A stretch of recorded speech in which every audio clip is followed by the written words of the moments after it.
तुम्ही बघत आहात प्रखर न्यूज. प्रत्येक क्षण, प्रत्येक घडामोड तुमच्या सोबत. सटाणा शहरातील शेतकरी सहकारी संघाच्या प्रस्तावित नवीन इमारतीच्या बांधकामावरून आता नवीन वाद निर्माण झालाय. या बांधकामासाठी आवश्यक परवानग्या घेण्यात आल्या आहेत का? तसेच इमारतीच्या लगतचा रस्ता अतिक्रमित करण्यात आलाय का? या प्रश्नावरून काही सामाजिक कार्यकर्त्यांनी आक्षेप घेतलाय. संबंधित रस्ता अद्याप हस्तांतरित करण्यात आलेला नसल्याचा दावा करत बांधकामाच्या कामावरच प्रश्नचिन्ह उपस्थित करण्यात आलाय. या प्रकरणी रस्ता नगर परिषदेकडे हस्तांतरित करून देण्यात यावा अशी मागणी निवेदन आणि सोशल मीडियाच्या माध्यमातून करण्यात आली आहे. एवढंच नाही तर या मागणीसाठी येत्या 15 ऑगस्ट रोजी सटाणा नगर परिषदेच्या प्रवेशद्वारावर उपोषण करण्याचा इशाराही सामाजिक कार्यकर्त्यांच्या वतीनं देण्यात आला आहे. मात्र सामाजिक कार्यकर्त्यांच्या या आरोपांवर शेतकरी सहकारी संघाच्या संचालक मंडळानं आपली भूमिका स्पष्ट केली आहे. नवीन इमारतीचं बांधकाम पूर्व परवानगी घेऊनच सुरू करण्यात आलं असून संबंधित रस्त्यावर कोणत्याही प्रकारचं अतिक्रमण करण्यात आलेलं नाही असा दावा संचालक मंडळाच्या वतीनं करण्यात आला आहे. तसेच जर रस्त्याच्या काही भाग हा हस्तांतरित करण्याची आवश्यकता असेल तर तो नियमानुसार हस्तांतरित करण्याची तयारी असल्याचंही संचालक मंडळांनी यावेळी स्पष्ट केलं आहे. या संदर्भामध्ये नगर परिषदेलाही आवश्यक माहिती देण्यात आल्याचा दावा संचालक मंडळानं केला आहे. दरम्यान या संपूर्ण वादावर आपली भूमिका स्पष्ट करण्यासाठी शेतकरी सहकारी संघाच्या संचालक मंडळाकडून आज पत्रकार परिषद घेण्यात आली. या पत्रकार परिषदेत संचालक मंडळाने बांधकाम परवानगी आणि रस्त्यांच्या हस्तांतरणाबाबत नेमकी काय भूमिका मांडली, सामाजिक कार्यकर्त्यांच्या आरोपांना त्यांनी काय उत्तर दिलं आणि आता या प्रकरणी त्यांची पुढील भूमिका काय असणार आहे हे जाणून घेऊया. शेतकरी सहकारी संघाच्या संचालक मंडळानं घेतलेल्या या पत्रकार परिषदेतून दिला त्याबद्दल मी तुम्हाला आभार मानतो आणि तुमचे धन्यवादही देतो. तुम्हाला शेतकरी सहकारी संघाचं जे कामकाज आहे, शेतकरी सहकारी संघ जेव्हा रजिस्टर झाला हा शेतकऱ्यांच्या हितासाठी झाला. तो माझ्या वडिलांनी स्थापन केला होता आणि ही जी जागा आहे ही जागा एका पारिशाने माझ्या वडिलांना गिफ्ट म्हणून दिली होती. ती माझ्या वडिलांनी फुकट संस्थेला दिलेली आहे. हा इतिहास आहे. तेव्हा जागेला फार किंमत नसायची पण दिली ती जागा आणि संघ चालू केला. तर मरेपर्यंत वडीलच चेअरमन होते, त्यांना कधी कोणी विरोध केला नाही. त्यांचं कामकाजही तसंच चोख होतं. नावलौकिक संघाचं इतकं वाढलेलं होतं, महाराष्ट्रात नंबर 2ला होतं. इतका व्यवहार चोख होता त्याचा आणि रात्री 2-2 वाजेपर्यंत तिथले मोजमाप चालायचे सगळे. असा काही इतिहास होता त्याचा. खूप नफ्यामध्ये संघ होता असा. या संघाचं जेव्हा माझ्या गळ्यात हे सोने म्हणजे काट्याचा मुकुट माझ्या डोक्यात घालण्यात आला तेव्हा मला जरा थोडंसं वेदना झाल्या. मी 2 वेळा याचा राजीनामा पण देऊन टाकला होता. पण अथॉरिटीने स्वतः कलेक्टर दगडे साहेब आणि गोसावी म्हणून DDR होते, त्यांनी मला राजीनामा स्वीकारला नाही. मी आज जे बोलणार आहे ते यशवंतराव महाराजांच्या साक्षीने आणि त्यांच्या शपथपूर्वक बोलणार आहे. एक एक शब्द मी खरा बोलणार आहे. मला या संघामध्ये इतका त्रास होईल हे मी स्वप्नात देखील पाहिलेलं नव्हतं. इथे काय केसेस आहेत मला काही माहीत नव्हतं. कामकाजला काय करावं लागतं, कसं करावं लागतं हे फारसं मला माहीत नव्हतं. आणि मग मी जेव्हा चेअरमन झालो तर मी पूर्वी कधी डायरेक्टर पण नव्हतो, काय नव्हतं, मला अनुभव पण नव्हता. पण एक एक गोष्टी जेव्हा माझ्या पुढे यायला लागल्यात तेव्हा मी वैतागलो पण होतो खरं म्हणजे. आणि कुटुंबातूनही मला बराच विरोध झाला. कशा करत तुम्ही करता, बाकी त्यांना नाही का काळजी, तुम्हीच कशाला काळजी करता. त्याप्रमाणे मी राजीनामा दिला होता. राजीनामा स्वीकारला नाही. गोसावी म्हणून DDR होते. ते म्हणे साहेब म्हणे तुमचं आम्ही टेस्टिंग केलेलं आहे, तुमचं अतिशय तुम्ही प्रामाणिक माणूस दिसतो मला आणि तुम्ही चालू ठेवा, काय जसं असेल तसं, आम्ही काय तुम्हाला त्रास देणार नाही आमच्या डिपार्टमेंटकडनं. म्हटलं ठीक आहे साहेब, पण आता म्हटलं शेवटी माणसाला मानसिकता बिघडून जाते, तुम्ही चालू ठेवा. जेव्हा या केसेस बघायला लागलो एक एक केसेस आणि कर्ज भयानक कर्ज होतं. सगळी प्रॉपर्टी इकडून सुद्धा कर्ज फिटलं नसतं अशी परिस्थिती होती. जवळजवळ NDC बँकेचं 3 लाखाचं 9 लाखाचं पार अगदी म्हणजे 1,20,00,000 झालं होतं. ते मग शेवटी एक मजला देऊन आम्ही ते मिटवलं सगळं. NDC बँक क्लिअर केली. नंतर मग मार्केटिंग फेडरेशन 1,20,00,000 होतं.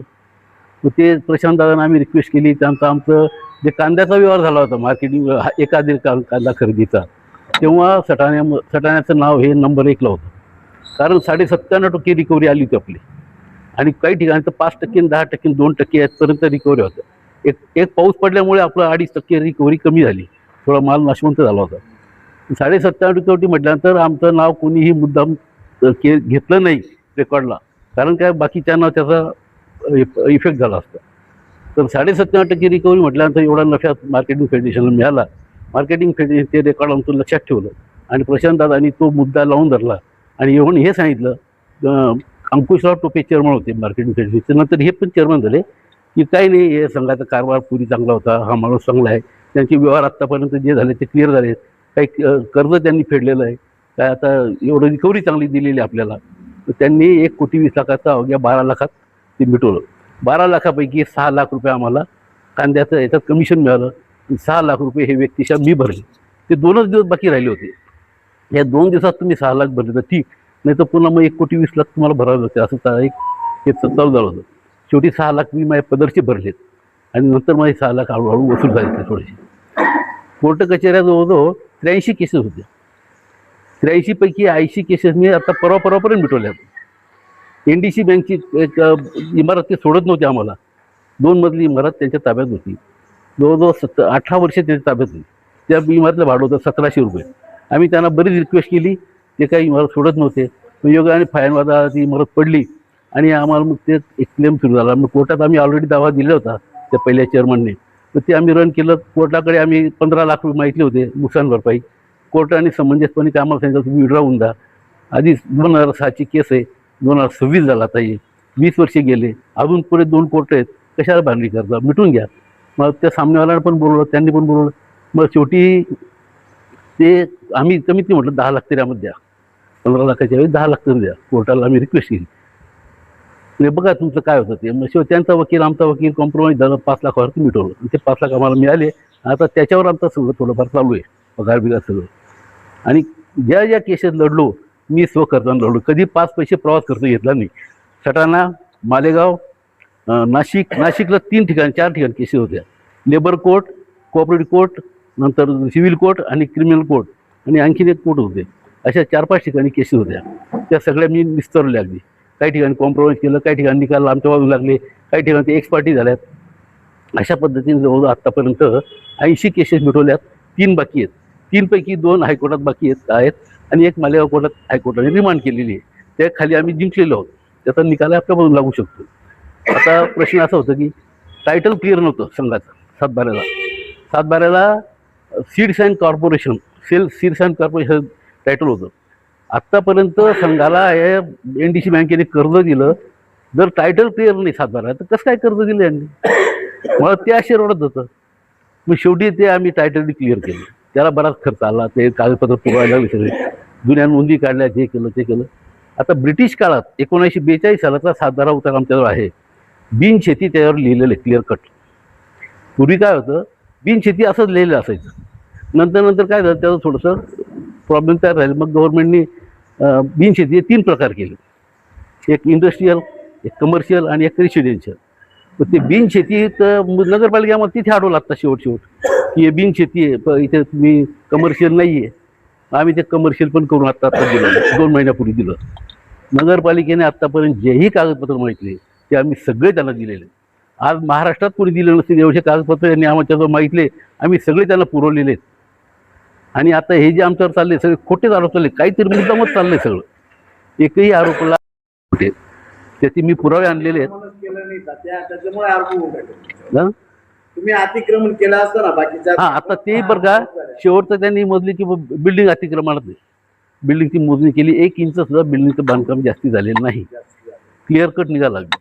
नंतर जागा मोजली, जागा पण क्लिअर कट निघाली. झालं. कब्रस्थाननी एक अर्ज दिला असं नगरपालिकेला, तो अर्ज कोणी दिला, काय दिला, ते कब्रस्थानवाले आम्ही दिलेलं नाही. तर 80 वर्षापासून संघ चालू आहे, कधी कब्रस्थानच्या संघाची भानगडी नव्हत्या. आणि तुम्ही आता म्हणता की कब्रस्थानची तक्रार आहे, सगळं मॅनेज केलं होतं, खोटं होतं सगळं. मग आम्ही नगरपालिकेला उत्तर दिलं की बुवा हे जे 11 लोकांनी तक्रार केली कब्रस्थानची, त्या 11 लोकांना तुमच्या समक्ष बोला, आम्हाला त्यांच्याशी समक्ष काही चर्चा करू, त्यांची काय अडचण आहे त्यांना विचारतो द्या आम्हाला. नगरपालिकेने ते तपास केला तर एकही माणूस सापडला नाही, सगळं अर्ज खोटा होता. मग आम्ही त्यांना पुन्हा पत्र दिलं की बुवा तुम्ही कब्रस्थानवाल्यांना का नाही बोलवत, आता परत आम्हाला तुम्ही बोलवलं पाहिजे, त्यांना बोलवलं पाहिजे, आमच्या समक्ष त्यांना हजर करा. त्याचंही उत्तर नगरपालिकेने दिलं नाही. येऊन जाऊन हे काहीतरी अर्ज येतात, नगरपालिका आम्हाला अर्ज येते. जो कागद मागितला तो आम्ही स्पष्ट दिलेला आहे, सगळी फाईलच आणली आहेत. सगळ्या वार्ताहर आम्ही ती फाईल देतोय, तुम्ही फाईल घरी करून बघा. एक परमिशन आम्ही काढलेलं आहे. तर पहिला मुद्दा जो होता माझा, सगळे आरोप आमच्यावर 101% खोटे, मुद्दामच काही देत राहते. आणि उद्देश काय, आमच्या भावानी कोर्टात केस केली तर रस्त्या नाला बाळासाहेब यांनी बंद केलेला आहे, यांनी आमच्या तक्रारदारांनी तो नाला त्यांनी रस्ता बंद केल्यामुळे त्याने आमच्या भावाने केसेस केलेले आहेत. ती केस ते भाऊ जिंकलेले आहेत. मला म्हणतात ती केस माघार घ्यायला. मग तिथे म्हणतात मी जिंकलो नाही केस, मग जिंकलोय तर माघार घ्यायचं. तू काय, माझा आणि त्या भावाचा मला संबंध नाही. 38 वर्षापासून मी त्याच्याशी बोललेलो पण नाही. माझे त्याचे संबंध बिघडलेले आहेत, हे सगळ्या जगाला माहिती म्हटलं. नंतर खरेवाडीचं सुद्धा सगळं हे केलेलं आहे. इतके अर्ज दिले, तितके अर्ज दिले. म्हटलं ते काय बोल्याबंधाने होत्या, त्यांनी ते काही पार पाडलेले नाहीत. त्यांनी सगळ्या भाडेकरूंना फसवलं आणि सगळ्या भाडेकरूंना दमदाटी करून त्यांना मॅनेज केलं आणि सगळे मॅनेज झाले. आणि मला सगळ्या भाडेकरून एकत्र आणलं होतं. मला पुढारपण दिलं होतं. 5 लोकांची कमिटी नेमली होती. त्याच्यात एकही ओपन स्पेस सोडले नाही. 1-1 इंच जागा त्यांनी सगळी विकून टाकलेली आहे बिल्डरने. राहिलो फक्त तो गुजराती आणि मी. आमच्या काही बोल्याबंधने होते, त्यांनी त्या पूर्ण केलेले नाही. त्यामुळे आम्ही थांबून गेलेलो आहे. त्याच्यावर केस केली, ती केस मी जिंकलेलो आहे.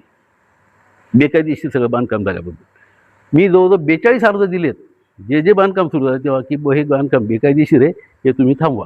गुजरातीवर बी अन्याय होला, त्याच्या पाठीशी तुम्ही उभे राहिले. हो, त्यांनी ट्रक घालून दिली रात्री 3 वाजता. पाठी म्हणून बुलडोजर घालून पाडलं, त्यांचा वॉचमन किडनॅप केला, अनेक प्रकार केले. आणि त्याला ती जागा सोडण्याकरता भाग पाडता येते. आणि ते मुसलमान लोक उभे केले, ही हमारी जगा आहे, तुम्ही इथं राहणे का नाही, त्याला येऊ देत नाही तिथे. असे प्रकार पुष्कळ होऊन राहिले तिथे. संतोष निकम वगैरे हे जे मुद्दाम त्रास देऊन राहिले सगळे. आता जे काही त्यांनी आता आमच्यावर आरोप केले ते तर सगळे खोटे निघालेत. नंतर त्यांचा जो हेतू येता आम्हाला अडवण्याचा, ते केसेसचा तर होताच, पण काही आर्थिक त्यांची अपेक्षा होतं. आता जो काही त्यातला एक आहे तो ब्लॅक मेकरच आहे. तो सगळ्या जगाला माहिती आहे आणि अनेक ठिकाणी मार पण खाल्लेला आहे. वाळू माफी आहे, त्याला तिथून राहुरीने हाकून मारलं आहे, इथे साधा त्यांनी मार खाल्लेला आहे. असे अनेक प्रकार त्यांनी केले. रस्त्यावर तुटते आणि ताराबरोबर त्यांनी काही प्रकार केलेला आहे. तो सगळ्या ठिकाणी मार खाऊन आहे, सगळ्या ठिकाणी ब्लॅक मिटिंग करतो. मार्केट कमिटी स्वतः त्यांनी असं केलं होतं. 2 गाळे फुकट पाहिजे म्हणून मला. आता आमच्याकडे त्यांनी इनडायरेक्ट निरोप आलेला आहे की बाबा तुम्ही 2 गाळ्यामध्ये देऊन टाका. आम्ही कुठल्याही लालसेला किंवा याला करप्शनला बळी पडलेलो नाही, काही कारण नाही. आता नगरपालिकेला आम्ही 1 कोटी बिल्डरने, आमच्याजवळ तर पैसे नव्हतेच, आम्हाला BOT देण्याचा पर्याय नव्हता. आणि ही वास्तू अशीच राहू द्यायची का? भविष्यात याला संघाकडे पैसा यायला काहीच चान्सेस नव्हते. BOTचा तर आम्हाला देणं भाग पडलं. जे दिलं त्यामुळे उद्देश असा की तिथे जे काही गाड्या निघणार आहेत त्या गाड्यामध्ये आपले सगळे तरुण पोरं जे आहेत, जे बेरोजगार, त्यांना काहीतरी व्यवसाय करता येईल. त्यांचा फायद्याला काहीतरी 34% जागा मिळणार, पूर्ण 4 मजली बिल्डिंग म्हणून मिळणार आहे. काय पाहिजे संघाला आणखी? कधीही संघाकडनं झालं नसते. ती सगळी ऊर्जित अवस्था आणण्याकरता आम्ही सगळं केलं. आणि ह्या ज्या परवानग्या काढल्यात त्या परवानग्याला नगरपालिकेला ते 1 कोटी 62 लाख भरलेत, फायरला भरलेत 70-80 लाख काहीतरी. 1-1 परवानगी काढलेली. असं मला तर महाराष्ट्रात पहिलीच केस आहे आमची, की 1-1 बारीक सारीक परवानग्या काढल्यात, तरी आमच्यावर काहीतरी खोटं आरोप करून ते नगरपालिकेला पत्र येतात, नगरपालिका आम्हाला पत्र देते. नगरपालिका आम्ही 2 वेळा सगळे डायरेक्टर बोर्ड गेलो, 2-4 वेळा गेलो. तुम्हाला काय काय पाहिजे आम्ही सगळं द्यायला तयार आहोत. त्याप्रमाणे दिलं, पण तरी चालूच काही ना काही आणखीन. परत आम्ही रस्ता बरं बसत नाही. परवा मोजणी केली, नगरपालिकेचा इंजिनियर आला होता, त्याप्रमाणे मोजणी केली, सगळं बरोबर भरलं. 1 इंच सुद्धा बांधकाम अतिक्रमणमध्ये नाही आहे. आणि रस्ता पण बरोबर निघाला. ते म्हणे आता आम्हाला तुम्ही अथोराईज नकाशा द्या. आम्ही भूमी अभिलेखकडे पैसे पण भरलेले त्याचे. भूमी अभिलेखचा ऑनलाईन झाले सगळं. जेव्हा नंबर लागेल तेव्हा मी तुम्हाला नकाशा आणून देतो. आता तुम्ही टेंटेटिव्ह मोजणी केली आहे, तुमच्या इंजिनिअरिंग मोजणी केली आहे, सगळं बरोबर निघालं. मग आता राहिलं काय? तुम्हाला अथोराईज पाहिलं तर अथोराईज पण द्यायला तयार. आम्ही 3 महिन्यापूर्वी तो अर्ज भरला आहे. चलन पैसे पण भरलेत बिल्डरने, सगळे पैसे चिकार भरलेत, सगळं काही तिथे केलेलं आहे. आता एवढं सगळं नियम बाह्य आम्ही 1 इंच किंवा 1 तीळ मात्र काही केलेलं नाही. सगळं नियमात केलेलं आहे. सगळ्या परवानग्या नियमात घेतलेल्या आहेत. आता पहिले कोऑपरेटिव्ह कोर्टाची घेतली आम्ही, ARची, DDRची घेतली, पणनची घेतली. नंतर तुम्हाला सांगतो नगरपालिकेचे घेतले परवानगी. नगरपालिकेने परवानगी दिल्यानंतर आम्हाला काम स्टॉप करायचं काही कारण नव्हतं, पण तरी त्यांनी यांच्या आधारावर आमचं काम बंद केलं. आम्ही ते बंद केलं. त्यांना म्हटलं ठीक आहे, तुम्ही सांगा तेव्हा आम्ही चालू करू. आम्ही एखाद्या आज्ञाधारकासारखं नगरपालिकेत सगळं ऐकत आलो आजपर्यंत. त्यांना विरोध केला नाही, त्यांना आम्ही कुठलंच नाही म्हटले नाही. आणि कुठे आम्ही अतिरेक करून बांधकामही चालू केलेलं नाही, बांधकाम बंद ठेवलेले. तुम्ही सांगता बंद करा, बंद केलं. पुढे बोला म्हटलं. मग तुम्ही कागद आम्ही चालू करू. मग यांनी मीनवाईल पाहिले याचे कुठेच थारा मिळत नाही. त्यांनी उपोषणचं नाटक सुरू केलं. आता त्यांनी रेराचं एक खोटी न्यूज व्हायरल केली कालच. सगळी न्यूज खोटी, रेराची सुद्धा. रेराच्या परवानग्यात नाशिक जातं निम्मे शिमे लोक काढत नाही. फार मोठा प्रोजेक्ट असला तर काढतात. आम्ही तीही काढली रेराची परवानगी. एक असं नाही की तिथे त्यांना बोट ठेवायला जागा नाही ठेवलेली. मग काय दुष्टपणा सगळा चांगलं पावत नाही. आजपर्यंत सगळ्या संस्था बंद पडल्या, कारखाना बंद पडला, सूतगिरणी बंद पडली, सगळ्या संस्था बंद केल्या. मी आज 83 केशी एकटा लढलो. माझ्या सहकारी संचालकांनी मला कधी विचारलं नाही, विचारलं नाही, त्यांनी मला काही त्रास दिला नाही. जे सांगितलं ते ऐकत गेले. त्यांनी एकच पाहिलं की होता ते आमच्या कॅपॅसिटी बाहेर आहे. तुम्ही मग मी ते हेही पाहिलं की तुम्ही तुमच्यातलं चेअरमन होतं का, व्हा तुम्ही चेअरमन, मी तुमच्याबरोबर होतो, कोणी तयार होईल. कारण या गोष्टी त्यांना केलवण्यासारख्या नव्हत्या. आता मी या जवळजवळ केसेस 15 वर्षापासून लढतो साहेब. 15 वर्ष हेच काम. माझा सूर्य उगवायचा तो वकिलाच्या दारात, मावळायचा तो कोर्टात किंवा कचेरीत, असे 15 वर्ष काढले मी. सत्यानाश करून घेतलं माझ्या आयुष्यात मी खऱ्या अर्थाने.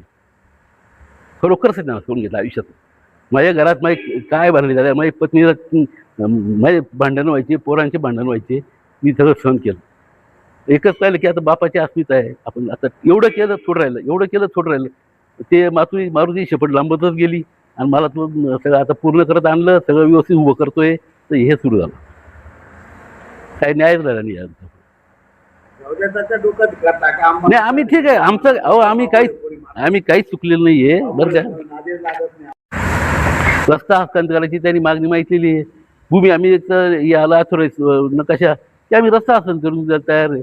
त्यांना मग तो ड्राफ्ट पण दिला. त्यांनी म्हटलं तुम्ही तुमचा ड्राफ्ट द्या, आम्ही त्याप्रमाणे तुम्हाला कधीही तुम्ही सांगा त्यावेळेला आम्ही तुम्ही रस्ता हस्तांतर करून द्यायला तयार आहे. नियम आहे त्यामुळे आम्ही द्यायला तयार. आम्हाला सगळं मान्य आहे तुमचे नियम, तेही आम्ही त्यांना कबूल केलेलं आहे. तसं पत्र दिलेलं आहे.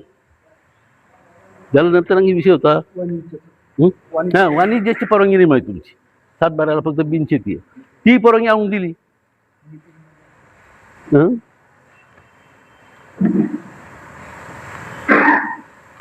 आतापर्यंत आम्ही नगररचनेचे किंवा नगरपालिकेचे कुठल्याही बांधकामाचे नियमाचं उल्लंघन केलेलं नाही.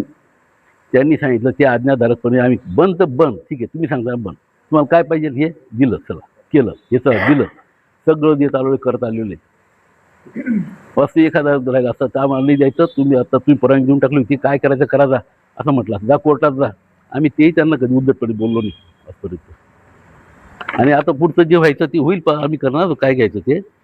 भूमी अभिलेखची मोजणी तर तुम्ही सांगितलं ती येणारच आहे लवकरच, ती बी आम्ही क्लिअर करून देऊ. त्याच्यामुळे तोपर्यंत काम आम्ही थांबवायला तयार आहोत. व्हिडिओचं व्हायरल जे केलं आता ते सगळं बोगस आहे.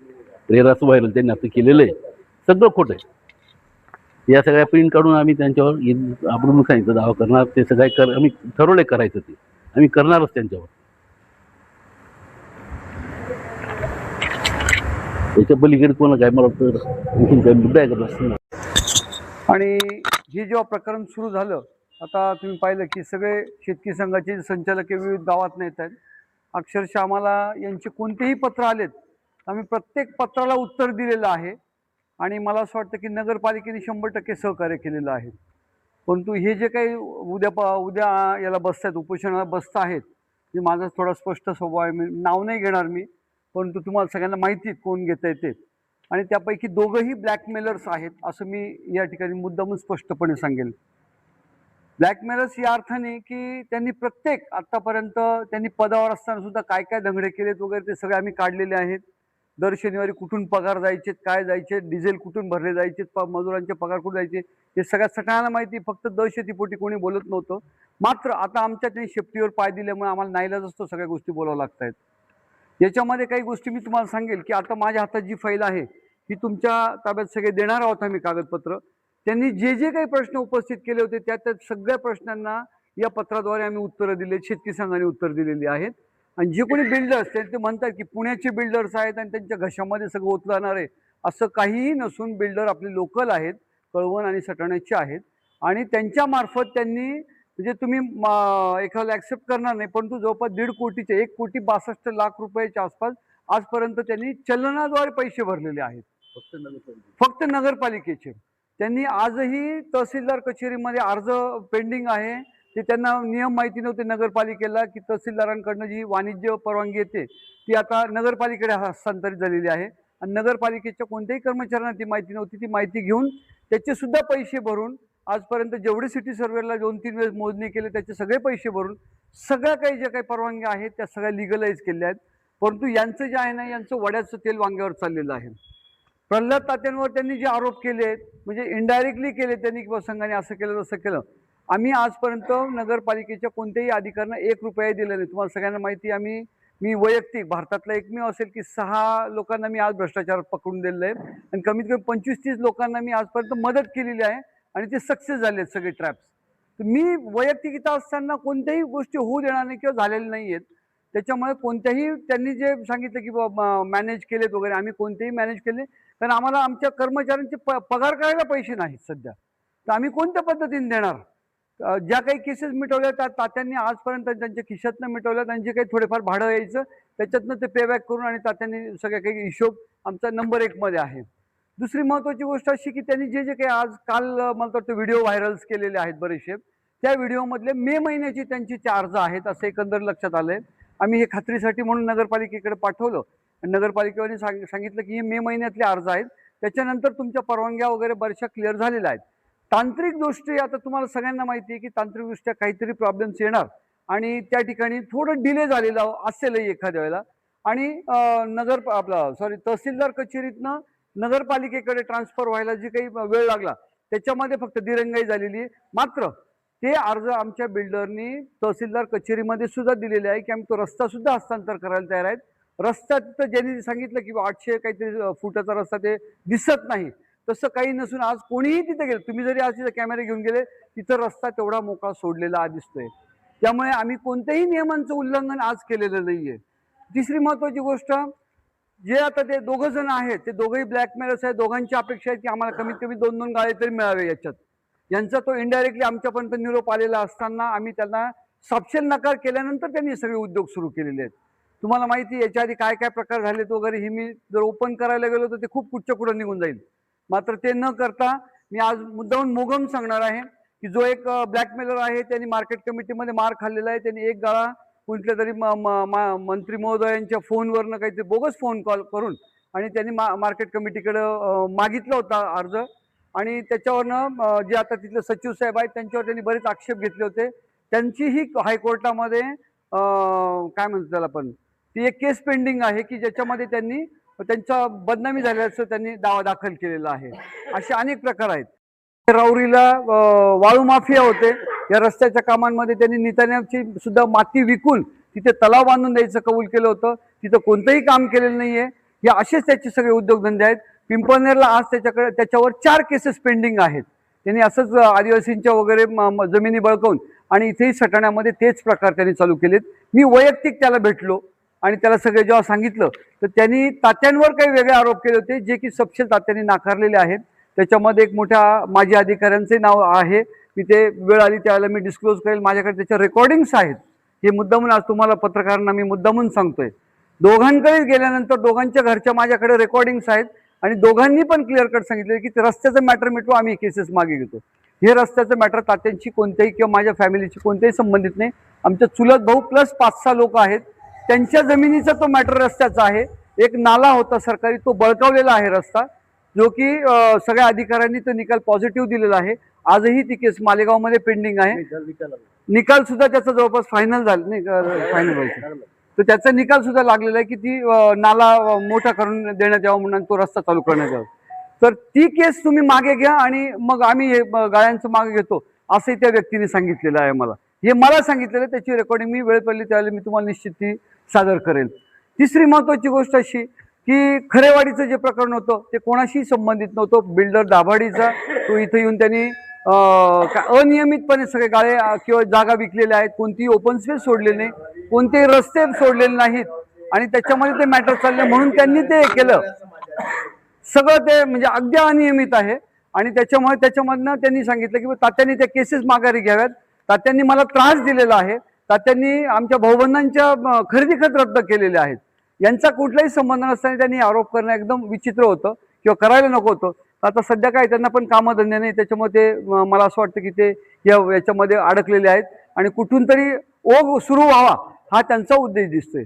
राहिली गोष्ट, आजच्या या पत्रकार परिषदेमध्ये आम्हाला हेच क्लिअर करायचं आहे की तुम्हाला जे काही कागदपत्र देतो आहोत आम्ही प्रत्येक याला प्रत्येक उत्तर देणार आहोत. पण त्यामध्ये आम्ही कोणीही कोणताही भ्रष्टाचार न करता, मला तर आज सांगायला अभिमान वाटतो सगळ्या संचालक मंडळासमोर की कोणीही प्रवास भत्ता किंवा मिटिंग भत्ता सुद्धा आजपर्यंत घेतलेला नाहीये.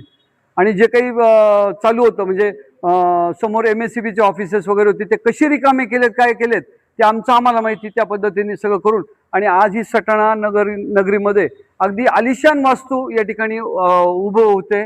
त्याच्यामध्ये अनेक लोकांना व्यवसाय मिळणार आहेत आणि त्याच्यातनं त्यांना जर कोणता आर्थिक लाभ होत नसेल किंवा आर्थिक लाभाची त्यांची अपेक्षा होती ती आमच्याकडनं पूर्ण झालेली नाही म्हणून केवळ हे सगळे आरोप करून आणि उद्या उपोषणाला बसतायत.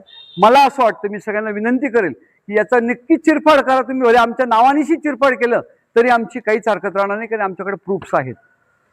समजा काम कसं चालू होणार. आणि आम्ही आजच जेव्हा नगरपालिकेमध्ये कॉन्टॅक्ट केला किंवा आम्हाला काही तुम्हाला हे असेल आमच्या बाबतीत काही क्वेरीज असतील तर सांगा. आजही आम्ही ते कागदोपत्री सगळ्या क्वेरीज क्लिअर करायची आमची तयारी आहे. नाना वकिलांनी सांगितले, आम्ही सगळे जाऊन आलो होतो आणि तिथल्या अधिकाऱ्यांनाही भेटलं. अधिकाऱ्यांवर विनाकारण त्यांनी शिंतोडे उडवायचे कामं चालले, त्या बिचाऱ्यांनी काहीच संबंध नाही. आणि त्यांनी 815 चौरस मीटरची जागा हस्तांतरित झालेली नाहीये आणि ती आपल्या संघामार्फत दाबण्यात येते किंवा ती मोकळी करण्यात येत नाही असा आरोप होतो. याला धरून काहीतरी एक आंदोलन होतं आहे. तर नेमका हा प्रकार काय? तो खोटा आहे. आम्ही करून द्यायला तयार आहेत. मोजणी झालेली आहे. रस्ता सुद्धा त्यांनी खात्री करून घेतली होती, पण त्यांना आता भूमी अभिलेखकडनं करून पाहिजे.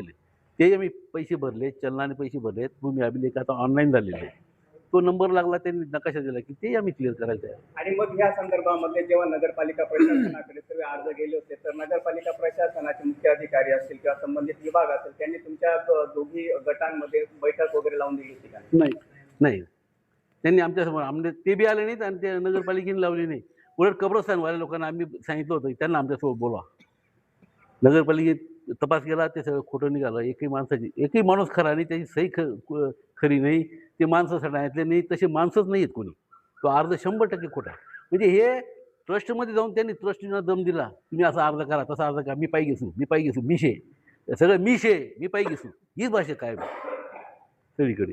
रस्त्याचा जे तुम्ही मुद्दा मांडला ना, तर रस्ता ऑलरेडी तिथं आहे, सोडलेला आहे तो रस्ता आणि हस्तांतरचं पत्र सुद्धा दिलं गेलेलं आहे नगरपालिकेला. टाकलंय आम्ही खरेदी. फक्त तांत्रिक याच्यामुळे ते भूमी अभिलेखकडनं शीट यायचं बाकी आहे. ते आल्यानंतर आमची तिथे विषय असा आहे की 2023 मध्ये पण आपण बांधकामाची परवानगी घेतली, नंतर मध्ये गॅप झाला. 2025ला नव्यानं बांधकामाची परमिशन आपण घेण्याचा अर्ज केलेला होता. हो, केलेलं. तो एवढा गॅप कशाला? म्हणजे पहिली घेतली पुन्हा नंतर नाही, पहिले जे त्यांनी परवानगी दिलेली आहे ना, त्यानंतर त्यांनी काही क्युरीज काढल्या. त्या क्युरीज कंप्लाय करायला आम्हाला ते कागदपत्र सगळे गव्हर्नमेंटचं